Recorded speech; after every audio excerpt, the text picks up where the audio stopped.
सच ये है कि इसमें भाजपा में हरक सिंह रावत के खिलाफ बोलने की स्थिति में कोई नहीं है। जैसे निशंक जी की मुझ पर दमदेवल से 3rd डिवीजन में पास किया, वो भी 3rd डिवीजन में मार्कशीट नहीं है।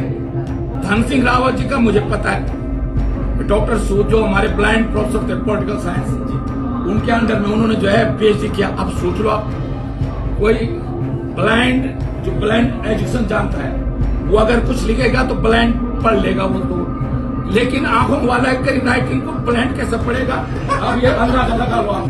तीरथ रावत को मैंने जर्नलिज्म में एडिशन तो करा दिया, धनवाल जी से कह के पत्रकारिता में एडिशन तो करा दिया।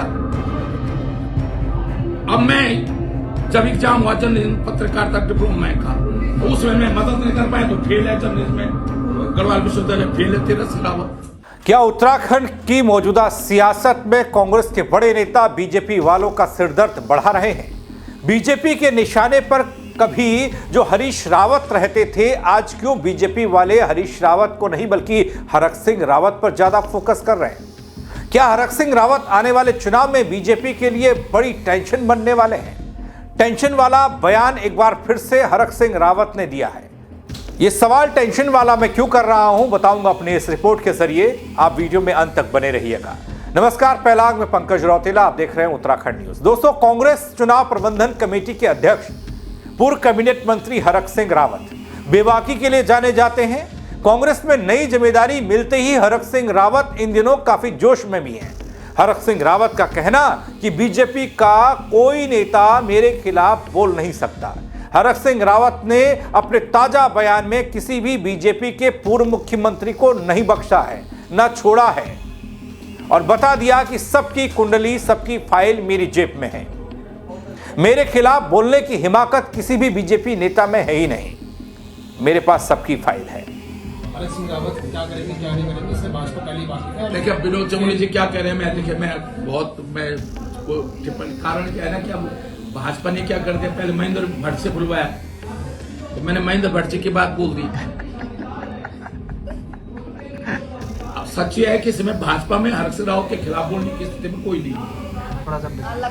इसलिए नहीं बोल रहे हैं कि मेरे पे सबकी फाइल है। दोस्तों, हरक सिंह रावत प्रदेश के पुराने नेताओं में शुमार हैं। उनके सभी नेताओं से करीबी रिश्ते रहे, चाहे बीजेपी हो चाहे कांग्रेस के बड़े नेता। लेकिन ये रिश्ते अब बीजेपी वालों के लिए परेशानी का सबब बन गए क्या? क्योंकि हरक सिंह रावत इस बार बोले तो शुरुआत पूर्व मुख्यमंत्री रमेश पोखरियाल निशंक की पढ़ाई लिखाई से की, उस पर सवाल किया और फिर सिलसिलेवार तरीके से किसी को भी नहीं छोड़ा। जैसे निशंक जी की मुझ पर दमदेवल से 3rd डिवीजन में पास किया, वो भी 3rd डिवीजन में मार्कशीट नहीं है। निशंक जी की दमदेवल से हाई स्कूल की मार्कशीट नहीं है। उसी टीसी है, टीसी ट्रांसफर, टीसी है, मेरे पास फाइल है, टीसी है। उसके आधार पर मनीषा कुमार प्रमुख सचिव स्वास्थ्य थी, उसके आधार पर उनका पासपोर्ट बनाया निशंक जी का, हाई स्कूल की 3rd डिवीजन की टीसी के आधार पर। अब मुझे नहीं पता, उन्होंने एमए हिंदी से दिखाया गढ़वाल विश्वविद्यालय, मैं तो विश्वविद्यालय में रहा हूं। मैंने तो पिछले 40 साल का सारा रिकॉर्ड देख लिया कि निशंक जी नाम का ही एमए हिंदी से निकल जाए कि कब उन्होंने एमए हिंदी से किया। मैंने तो आरटीआई लगाई, हरिद्वार में आरटीआई लगाई, बनारस में आरटीआई लगाई, इलाहाबाद में, कि निशंक जी ने वो प्रथम द्वितीय क्या होता है, वो जो होता है संस्कृत में, वो कहां से किया। इतना भर नहीं था। पूर्व मुख्यमंत्री रमेश पोखरियाल की पढ़ाई लिखाई पर सवाल करने के बाद हरक सिंह रावत के निशाने पर आए मौजूदा कैबिनेट मंत्री, मौजूदा शिक्षा मंत्री धन सिंह रावत। उनकी शिक्षा को लेकर ही सवाल कर दिया। धन सिंह रावत को लेकर जो बात हरक सिंह रावत ने की वो शायद कोई नहीं जानता होगा। कह दिया कि ब्लाइंड प्रोफेसर के अंडर धन सिंह रावत ने पीएचडी की है, तो बाकी अंदाजा आप खुद लगा लीजिए। धन सिंह रावत जी का मुझे पता है, डॉक्टर सूद जो हमारे ब्लाइंड प्रोफेसर थे पॉलिटिकल साइंस, उनके अंडर में उन्होंने जो है पीएचडी किया। अब सोच लो आप, कोई जो ब्लाइंड एजुकेशन जानता है वो अगर कुछ लिखेगा तो ब्लाइंड पढ़ लेगा वो तो, लेकिन आंखों वाला राइटिंग को ब्लाइंड कैसे पढ़ेगा? अब ये अंदाजा लगा लो आप। तो इसलिए मुझे सबका पता है। धन सिंह रावत की खिंचाई अपने बयान के जरिए हरक सिंह रावत करते हैं और उसके बाद यही नहीं रुकते हैं। अब बारी आती है कुछ महीनों के लिए प्रदेश के मुख्यमंत्री बनाए गए तीरथ सिंह रावत की। वैसे तीरथ सिंह रावत ने भी वही पढ़ाई की जो हम लोगों ने की है, जर्नलिज्म, मास कॉम। तीरथ सिंह रावत को पढ़ाई लिखाई में फेल बताया हरक सिंह रावत ने। जिक्र अजय भट्ट का भी किया और त्रिवेंद्र सिंह रावत का भी। त्रिवेंद्र सिंह रावत को लेकर क्या कहा, ये सब आप खुद सुन लीजिए। तीरथ रावत को मैंने जर्नलिज्म में एडमिशन तो करा दिया, दंगबाजी से कह के पत्रकारिता में एडमिशन तो करा दिया। अब मैं जब एग्जाम हुआ जर्नलिज्म पत्रकारिता डिप्लोमा का, तो उसमें मैं मदद नहीं कर पाया, तो फेल है जर्नलिज्म में, गढ़वाल विश्वविद्यालय फेल है तीरथ सिंह रावत। तो इसलिए मैं सबको जानता हूं, मैं तो अजय भट्ट को भी जानता हूं कि जब मैं रानीखेत गया था मोहन सिंह आवासी में, वो धर्मशाला के बगल में एक कमरे में, तो एक कमरे में इनकी मिसेज ने वही स्टोव में मेरे लिए पराठा बनाया। धीरेन्द्र रावत की मिसेज को मैं वो खरीदी वहां, जब मैंने पहली कार खरीदी 93 में, उसमें शादी नहीं थी धीरेन्द्र रावत की, तो अपनी कार में बिठा के लाया।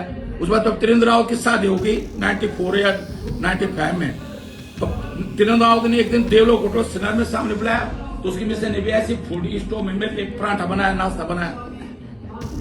तो मैं तो सबको जानता हूं भैया, इनके एक को जानता हूं, मैं सबको जानता हूं मैं इनको।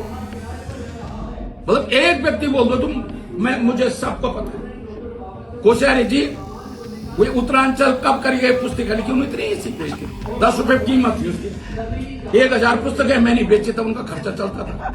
तो बोलते बोलते हरक सिंह रावत एक एक कर बीजेपी के पूर्व मुख्यमंत्रियों के बारे में यह बताने की कोशिश करते रहे कि आप जितना भी बोलेंगे मैं उससे 4 गुना ज्यादा आपके बारे में जानता हूं, मैं आपकी पोल पट्टी खोलूंगा।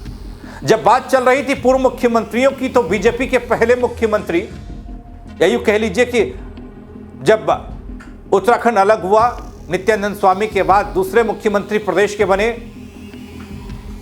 भगत सिंह कोश्यारी। पूर्व मुख्यमंत्री भगत सिंह कोश्यारी को भी नहीं छोड़ा, उन्होंने कह दिया कि पैसों का इंतजाम उनके लिए मैंने किया।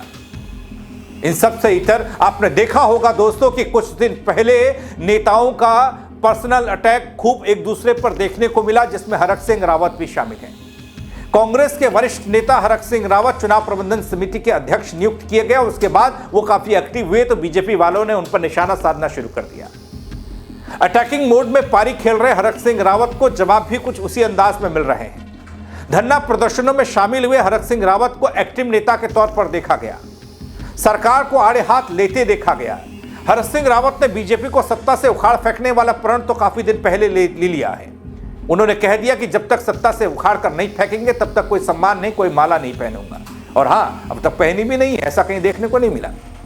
ऐसे में अब हरक सिंह रावत के कड़े तेवरों को देखने के बाद बीजेपी नेताओं ने भी मोर्चा खोलना शुरू किया था, तो उसका जवाब हरक सिंह रावत अपने ही अंदाज में रह रहकर देते हैं। एक के बाद एक बीजेपी के नेता हरक सिंह रावत पर आक्रामक अंदाज में तो नहीं, लेकिन आड़े तिरछे तरीके से आरोप प्रत्यारोप लगाते रहे, निशाना साधते दिखाई दिए। आपको याद होगा बीजेपी के वरिष्ठ नेता सतीश लखेड़िया ने तो अपने बयान में हरक सिंह रावत को उत्तराखंड की राखी सावंत कह दिया था।